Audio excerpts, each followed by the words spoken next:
Sabi dito, why is this not viewed by many? 13K views lang in 11 days? GMA, how come po na ang dami nyo subscriber pero di po nakikita ang video na ito? Kung di ko po pa ito i-research, hindi ko ito makikita. Ibig sabihin, ang makikita lang po ba nito ay ang mga nag-search po? Bakit ganon? Paano malalaman ng taong bayan ang totoo?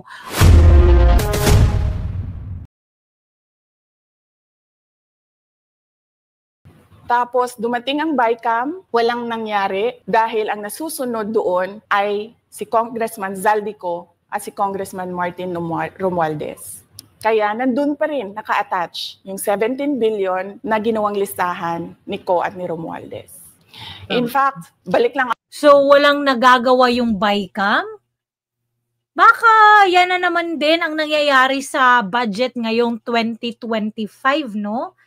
Siguro kaya yun blanco-blanco kasi hindi din naman nila madidiktahan kasi wala din naman silang isusulat doon kasi si Romualdez naman din pala yung may ano doon, may say.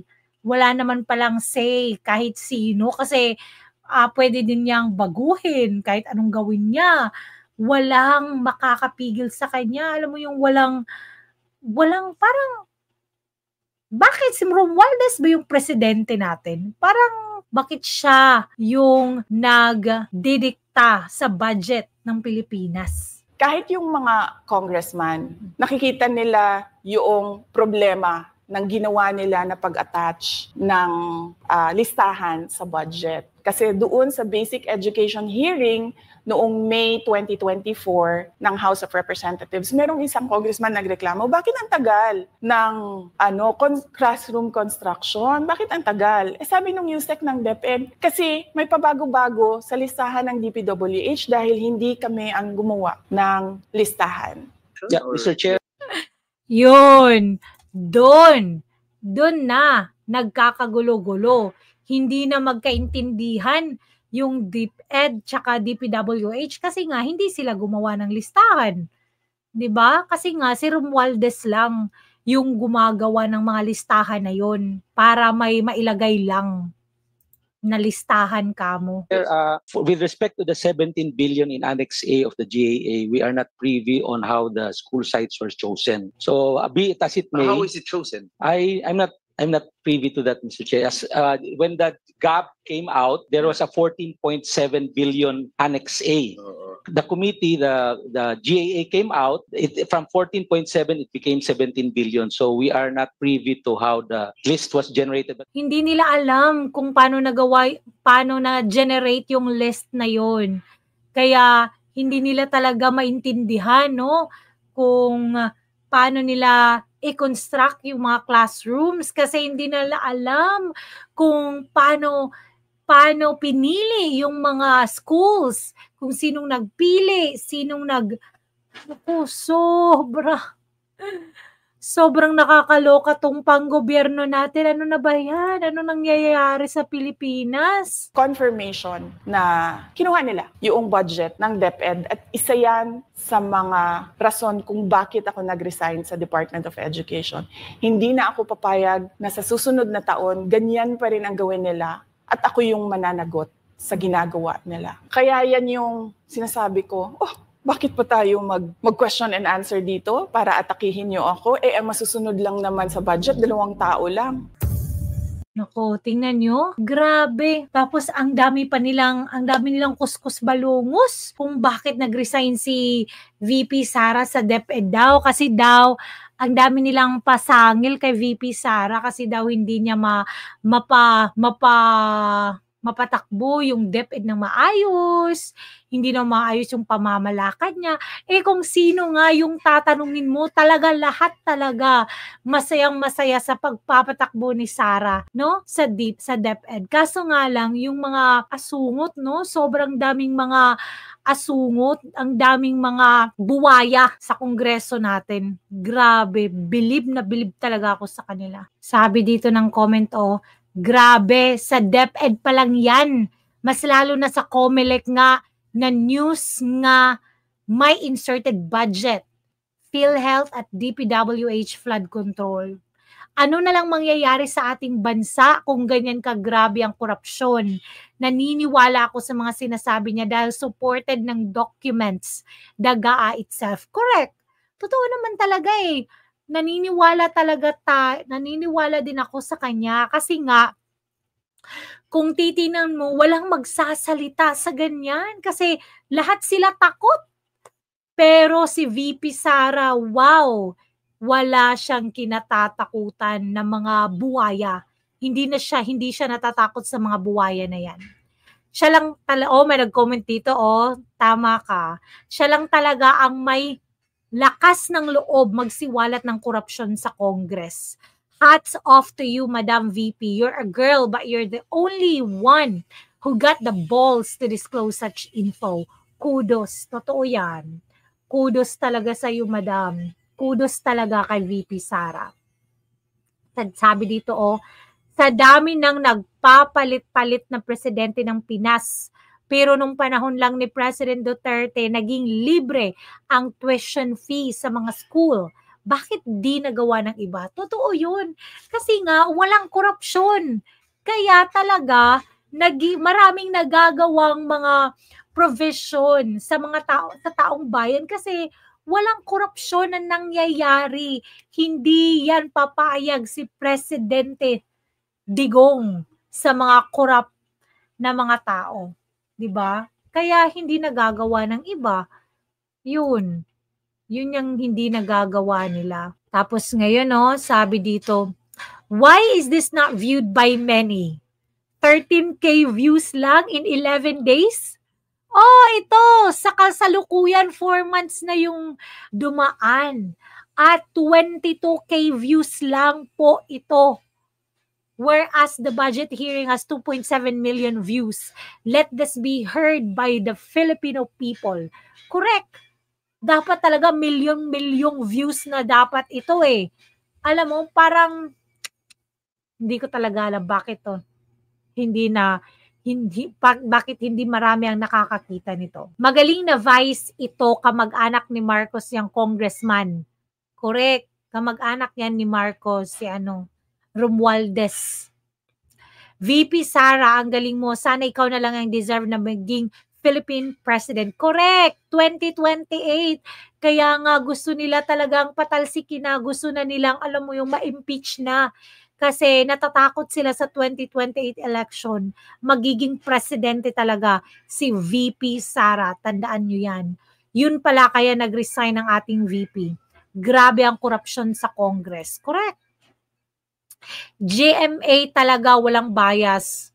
At some point, pero kahit na in-air nila to, ang baba lang ng naging viewers. Pero, so parang, alam mo, hindi ko rin masabi na hindi sila bias. Ang galing, ang tapang yan, ang tunay na Pilipino, hindi natatakot magsabi ng katotohanan. Correct. Para sa akin talaga, yung mga ganitong mga tao, ito ang dapat na niluluklok sa kapangyarihan, niluluklok sa gobyerno, niluluklok sa posisyon. Kasi ito talaga yung may mga puso para sa mga tao. Kasi hindi natatakot. Naisiwalat yung katotohanan, hindi katulad ng iba, parang lang, yung mga doggy-doggy lang nila. Kung anong ginagawa nila, alam mo yun, pinagtatakpan, kasi nga, nakikinabang din sila. Kaya yun. Sobrang proud kami sa iyo, VP Sara. Let's fight for the right. Thank you so much. So, good luck sa resibo, Zaldico, at to your twinny, Martin Romualdez. Ngayon, kasuhan nyo kung nagsisinungaling si VP, hintayin namin. Biglang nagpaliwanag ang mga congressman. Biglang bait nila. Sige, tuloy nyo ang pag-atake sa budget at marami pa raw ilalabas si VP. Correct. Alam nyo yun? Sobrang nila sa gigil na gigil sila sa confidential funds. Hindi talaga nila maintindihan. Confidential funds. Nasa kanila yun kung paano nila gastusin. Pero yung Congress, gusto nila, alam mo yun, i-explain piso per piso na ginawa nila sa confidential funds. Confidential funds nga wala kayong pakialam kung paano nila gamitin yun. Ay nako, Sara, next president. Woo! Correct. Lord, help our leaders to stop corruption in our country. At alam mo, madali lang yan, makakatulong yung boto mo. Huwag na nating iboto yung mga corrupt, no?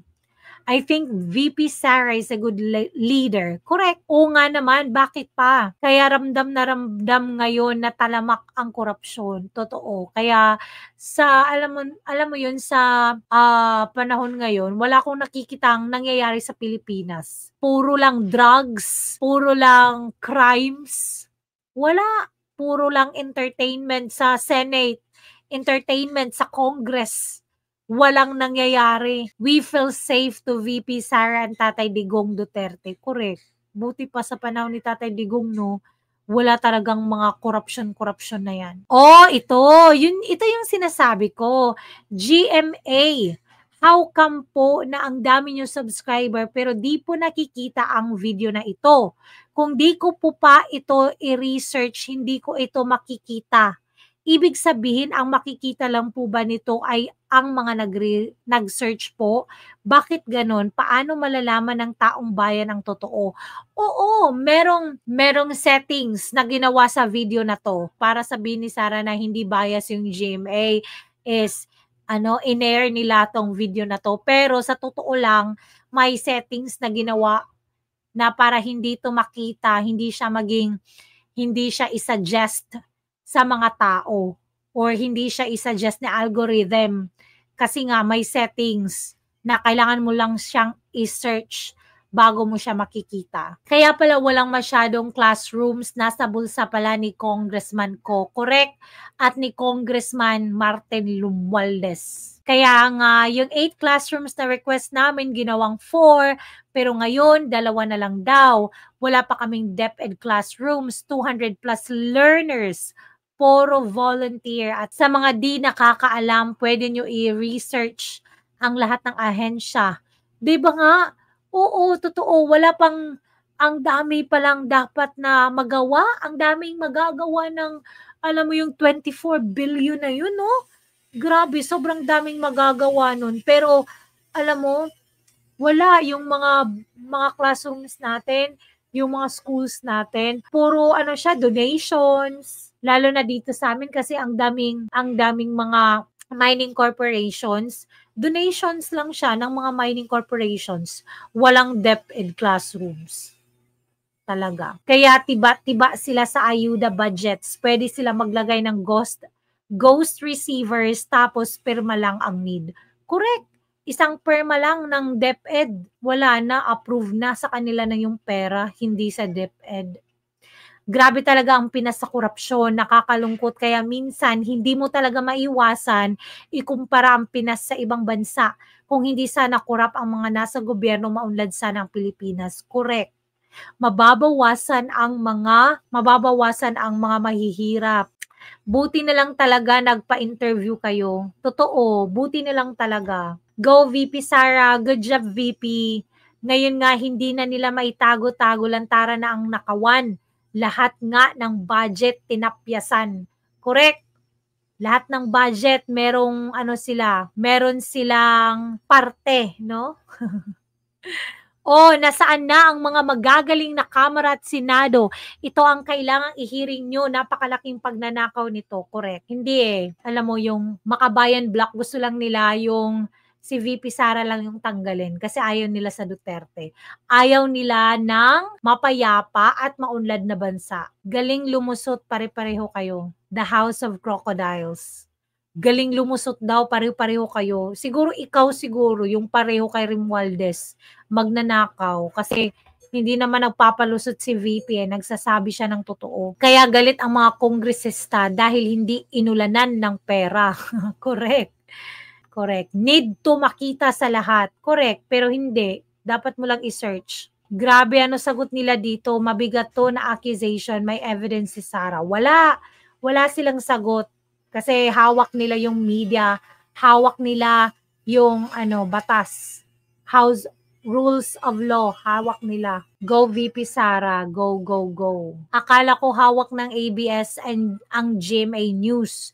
Hindi pa pala. Ito yung dugtong sa interview post ng ABS na hinusgahan masyado siya kasi wala daw siyang sinagot na tanong. 20 plus minutes ang full video nito. Oo, ang daming alam mo yung mga tao ngayon, mapanghusga talaga kahit hindi nila alam yung totoo, nang huhusga. Nagsasabi ka nga ng totoo, VP Sara. Grabe daw si Tambaluslos Kawatan, nakakahiya sa Leyte at Samar. Kaya pala ambagan na lang ng ambagan para sa mga classroom na sirang gamit. Hay, correct.